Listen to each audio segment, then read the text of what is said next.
Good morning students, मैं जया त्रिपाठी आपकी हिंदी व्याकरण की टीचर। और गुड मॉर्निंग को हिंदी में क्या बोलते हैं? सुप्रभात। तो आप सभी को सुप्रभात।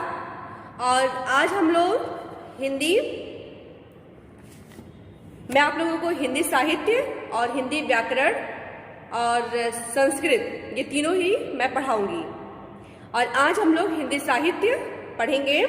हिंदी साहित्य में पाठ 1 वह देश कौन सा है, इस पाठ के बारे में जानेंगे, इस पाठ का अध्ययन करेंगे और आज मैं इसकी व्याख्या करूंगी। तो बेटा आप लोग उसको अच्छे से देखना। देखिए, पाठ 1 वह देश कौन सा है। इस पाठ के लेखक हैं राम नरेश त्रिपाठी और वह इस कविता के माध्यम से भारत की विशेषताओं को प्रस्तुत कर रहे हैं। भारत देश प्रकृति के सौंदर्य से ओतप्रोत है और प्रकृति की गोद में ही बसा हुआ है। मतलब चारों तरफ यहाँ पे हरियाली ही हरियाली है और जिसके कारण हमारा जो देश है वह अन्य देशों से भिन्न है। देखिए, मनमोहिनी प्रकृति की गोद में जो बसा है, सुख स्वर्ग सा जहां है, वह देश कौन सा है। जिसका चरण निरंतर रत्नेश धो रहा है, जिसका मुकुट हिमालय, वह देश कौन सा है। नदियां जहां सुधा की धारा बहा रही हैं, सींचा हुआ सलोना, वह देश कौन सा है। जिसके बड़े रसीले फल कंद नाज मेवे सब अंग में सजे हैं, वह देश कौन सा है। जिसमें सुगंध वाले सुंदर प्रसून प्यारे दिन रात हंस रहे हैं, वह देश कौन सा है।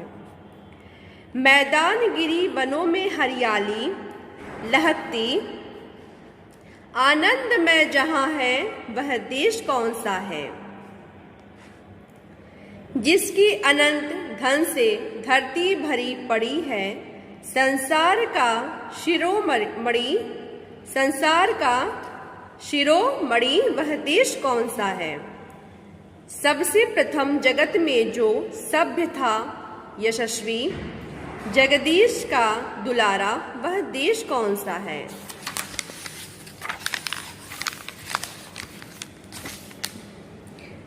पृथ्वी निवासियों को जिसने प्रथम जगाया, शिक्षित किया सुधार, वह देश कौन सा है। 36 कोटि भाई सेवक सपूत जिसके, भारत सिवाय दूजा, वह देश कौन सा है।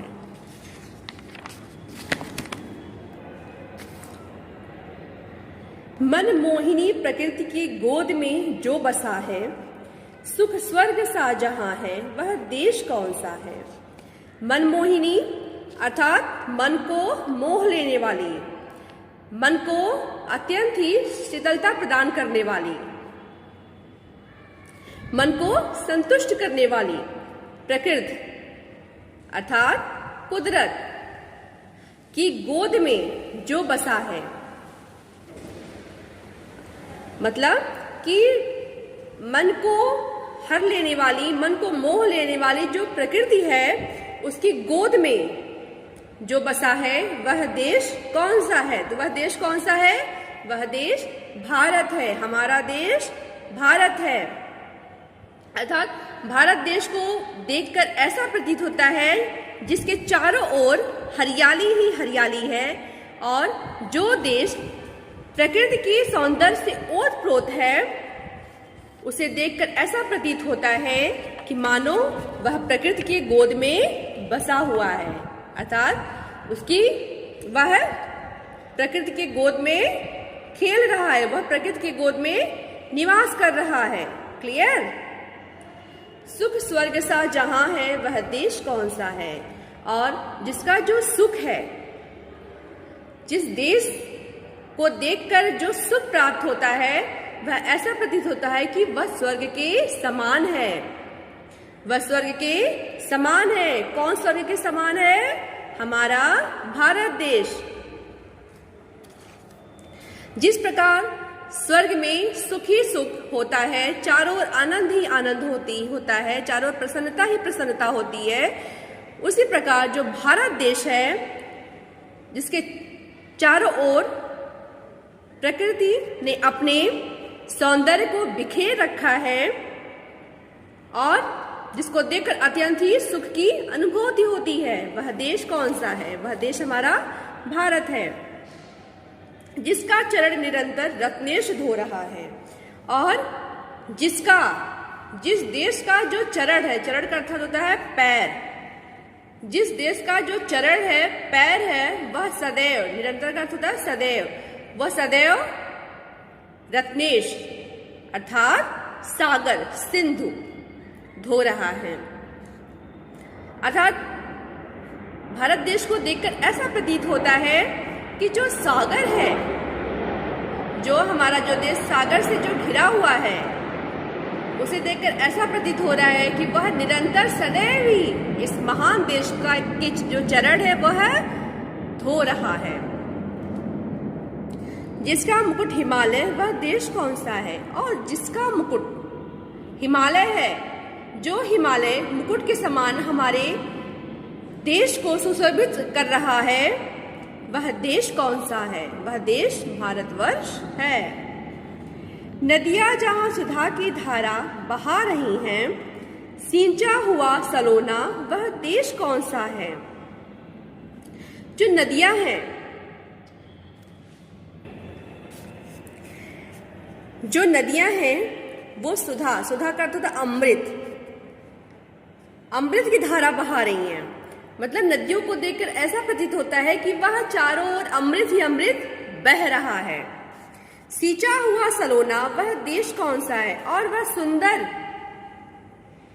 जो सलोना जो देश है हमारा, जो अमृत की धारा वाली नदियों से सींचा जा रहा है, वह देश कौन सा है? वह देश हमारा भारत है, जिसके बड़े रसीले फल, कंद, नाज, मेवे सब अंग में सजे हैं, वह देश कौन सा है? अर्थात जो हमारा भारत देश है उसमें हर तरह के रसीले फल हैं, कंद हैं, नाज हैं और मेवे हैं, और वो सभी हमारे देश के अंग अंग में सजे हुए हैं। मतलब चारों ओर फल, मेवे, कंद, नाज, ये सब फल फूल रहे हैं और जिसे देखकर ऐसा प्रतीत हो रहा है जैसे वो भी हमारे इस देश अर्थात भारतवर्ष को सुशोभित कर रहे हैं, उनके अंग में सजे हुए हैं। जिस प्रकार स्त्रियों का जो आभूषण होता है वो उनका सौंदर्य होता है, मतलब सौंदर्य को उनके बढ़ाता है। आभूषण के माध्यम से स्त्रियों के सौंदर्य दोगुने हो जाते हैं, सुंदरता उनकी दोगुनी हो जाती है। उसी प्रकार जो हमारा भारत देश है वह प्रकृति के सौंदर्य से मनमोहक लगने लगा है।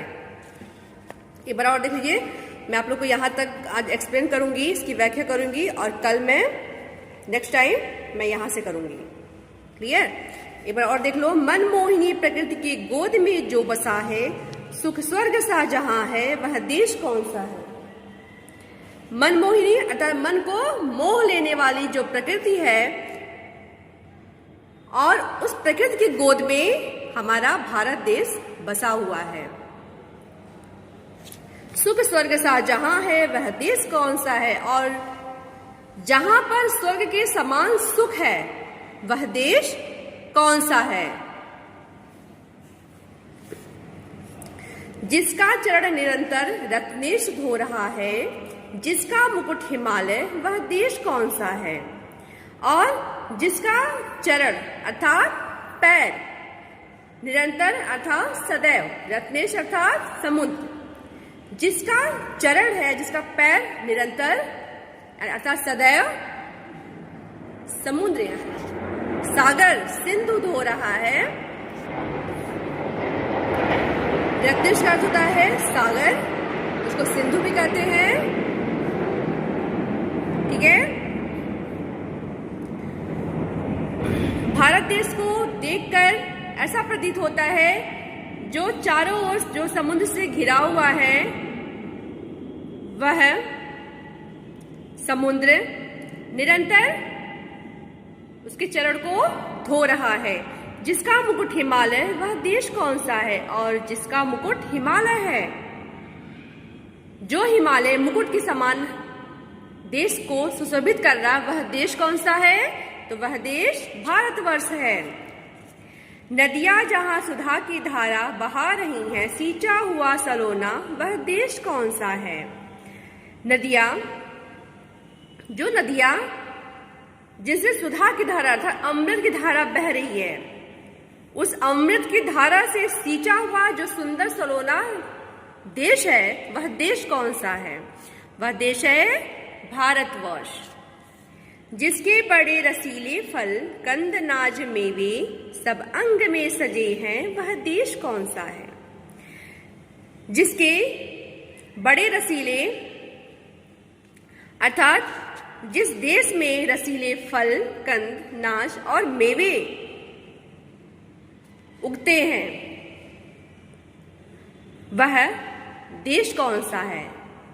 जो भारत देश के अंग अंग को सुशोभित करता है वह देश है भारत, ठीक है। अर्थात देख लीजिए, जो रसीले फल हैं, कंद है, नाज है, मेवे हैं, वह भारत देश के अंग को सुशोभित कर रहे हैं। क्यों? क्योंकि जो भारत देश है वह प्रकृति के सौंदर्य से ओतप्रोत है, क्लियर, और वह प्रकृति की गोद में बसा हुआ है। तो वह देश कौन सा है? तो वह देश हमारा भारत है, क्लियर। बेटा आप लोग यहां से यहां तक आप लोग अच्छे से इसको देख लेना, और इसकी जो व्याख्या मैंने की है उसको अच्छे से आप लोग जब 2-3 बार जब आप लोग देखोगे इसको तो आप लोगों को समझ में आ जाएगा इस वीडियो को, क्लियर। और जो भी कुछ डाउट होता है, जो भी कुछ संदेह आप लोग को होता है तो आप लोग क्लियर कर सकते हो मैसेज के थ्रू।